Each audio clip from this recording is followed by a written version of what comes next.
কারণ আমি গল্প নিয়েই কাজ করতে চাই। এটাই আমার শক্তি, এটাই আমার ইচ্ছা যে হ্যাঁ, যে অর্থটা আমরা খরচ করছি সেটা উঠে আসছে, তাহলে আমি অর্থগতভাবে আমি আবার ইন্সপায়ার্ড হবো আরেকটা এরকম ছবি বানাতে। প্রথম হচ্ছে যে যে কোনো প্রশংসাই আসলে আনন্দদায়ক, অ্যান্ড এটা এমন না যে যে ব্যবসা সফল হওয়া বা না হওয়া সেটা হয়তো বা একটা বাড়তি যোগ্যতা বা বাড়তি রেকগনাইজেশন, বাট আমার মুভির ক্ষেত্রে যেটা সবচেয়ে বেশি মানে আমি বলবো যে যুদ্ধ বা আমি যেটা করতে চাই সেটা হচ্ছে যে মানে আমি একটা ভালো গল্পের সাথে থাকতে চাই, নিজেকে সম্পৃক্ত করতে চাই, যেখানে অ্যাক্টিং অ্যান্ড মানে মেকিং মুন্সিয়ানা আছে এবং পারফরমেন্সের জায়গা গল্প নির্ভর, বা বলা যেতে পারে মৌলিকতা আছে, আমাদের দেশের গল্প। সো আমাদের ওই জায়গা থেকে পারফর্মার হিসেবে আমার যে ভক্ত সকল, আমার যে যারা স্কুলে পড়ে, কলেজে পড়ে বা বিভিন্ন পেশায় আছে, তাদের প্রতি আমার একটা কমিটমেন্ট আছে। তো তারা যে ধরনের গল্প দেখতে চায়, যে ধরনের গল্প নির্ভর কাজ সিনেমাতে এক্সপিরিয়েন্স করতে চায়, এটা নট অবভিয়াস যে every single film will be action বা every single film will be, মানে ফ্যামিলি ড্রামা যেমন ইম্পর্টেন্ট, কমেডি জোনের ফিল্ম জনরা শুধুমাত্র অ্যাকশন থ্রিলের উপর বেস করে তো দর্শক তৈরি হয় না। দর্শকটা তো সামগ্রিক, এক একজনের টেস্ট বাট এক এক রকম। তো সেই জায়গা থেকে আমার একটা দায়িত্ববোধের জায়গা যে এটার সাথে ব্যবসা সফলতা আমাকে অনেক ধাপ এগিয়ে দিবে, আমাকে হেল্প করবে।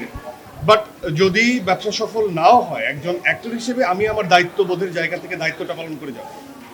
আর 2 নম্বর প্রশ্ন হচ্ছে যে একজন হুমায়ুন ফরিদিকে, হ্যাঁ অবভিয়াসলি আমি তাকে গুরু মানি, এবং সে মেইন স্ট্রিম সিনেমাতে ম্যাস পিপলের সাথে কানেক্টিভিটি তৈরি করার জন্য সে আলাদা প্যাটার্ন অফ অ্যাক্টিং শুরু করেছিলেন। তার যে শক্তি সেভাবে তাকে যে ইউটিলাইজ করা হয়েছে তা কিন্তু না, তাকে সেভাবে কেউ ইউটিলাইজ করেন নাই।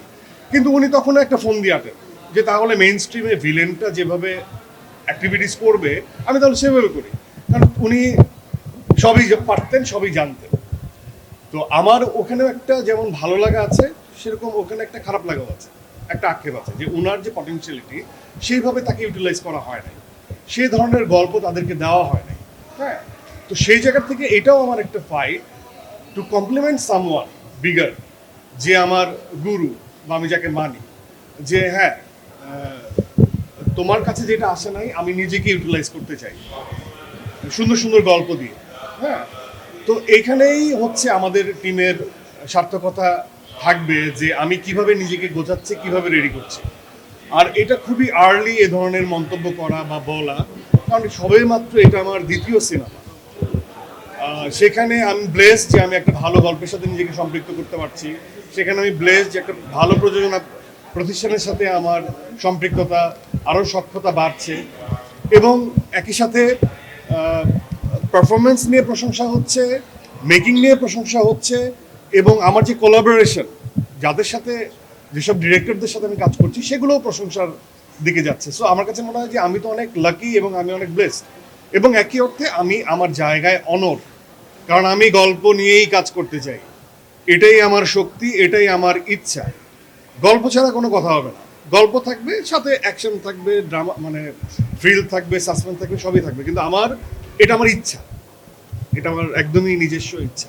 কিভাবে না, যেমন আমি একটু আগে একজন মাঝবয়সী একজন ভক্ত বলবো বা নারী বলবো, সে এসে বলছিল যে যে রেশ ধরে শাকিল বললো যে একটা গল্প দেখলে বা একটা সিনেমা দেখলাম, তারপরে হয়তো বা কখনো কখনো সেটার বোধ কেটে যায় বা সেটার রেশটা কেটে যায়।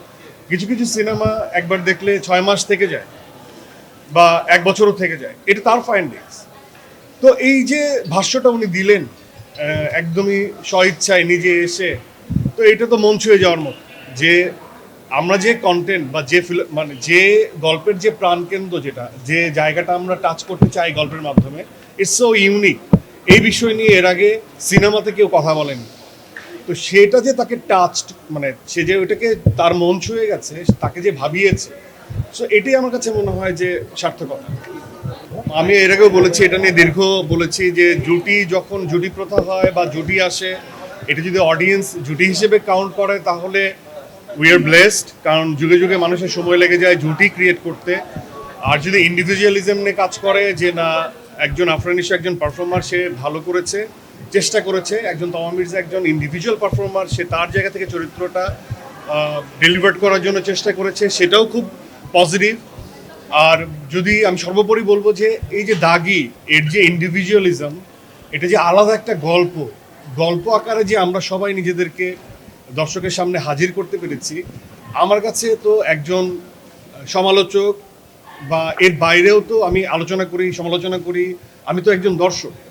তো দর্শক হিসেবে আমি বলবো যে এই যে ইন্ডিভিজুয়ালিজম, এটাই আমাদের রং, এটাই আমাদের দেশের রং, এটা আমাদের কালচারের রং, এটা আমাদের দেশীয় একটা গল্প। এটাকে যে আমরা ওন করতে পারি, এটা দিয়ে যে আমরা ইমোশনাল হতে পারি, এটাই শক্তি। আর আপেক্ষিকতা কোনটা কত আমার কাছে পারফর্মার হিসেবে সেটা একদমই আপেক্ষিকতা, যে সেখানে আমার success done, I am done.